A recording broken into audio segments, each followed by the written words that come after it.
तर वैष्णवान संगती सुख वाटे जीवा आणि मी देवा काही नेणे, एकच ध्यास आणि एकच आस घेऊन वारकरी पंढरीच्या दिशेने चालतायत। पण वारीचा सर्वात अवघड टप्पा आज पार झालाय। संत श्रेष्ठ ज्ञानेश्वर माऊलींची पालखी दिवेघाट पार करत होती।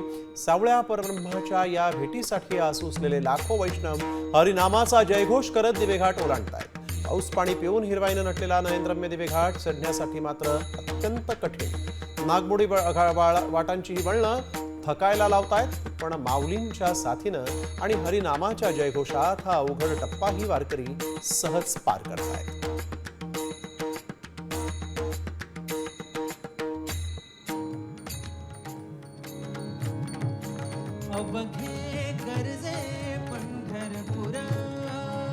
आनंद, एक समाधान जे आहे ते चेहऱ्यावर आपल्याला या ठिकाणी आपल्याला प्रत्येक विश्वासाच्या चेहऱ्यावर असेल, वारकऱ्याच्या चेहऱ्यावर असेल, भाविकांच्या चेहऱ्यावर असेल, ते आपल्याला पाहायला मिळतंय। यंदा खरं तर दिवेघाटात पावसाचं काहीसं चित्र जे आहे ते निर्माण झालं होतं, मात्र कुठलाही पावसाचा व्यत्यय या ठिकाणी आणलेला नाही। आणि आपण जर पाहिलं तर जे नागमोडी वळण हे सगळं पालखी जी आहे ती पार करून आता सासवडच्या दिशेने आता पालखी जी आहे ती मार्गस्थ होताना आपल्याला दिसते आहे। मोठी गर्दी खरं तर या ठिकाणी आपल्याला पाहायला मिळते। जो रथ आहे त्याला देखील आकर्षक फुलांची सजावट आहे।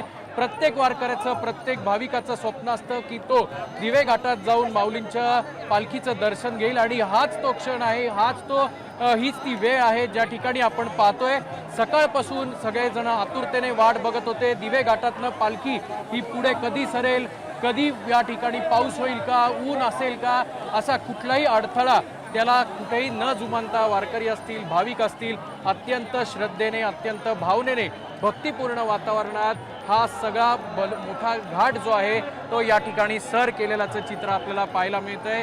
खरं तर दिवेघाटात काही रस्त्यांचं काम देखील सुरू आहे आणि त्याचा व्यत्यय कुठेतरी भाविकांना येतोय का असं देखील चित्र काहीसं निर्माण झालं होतं।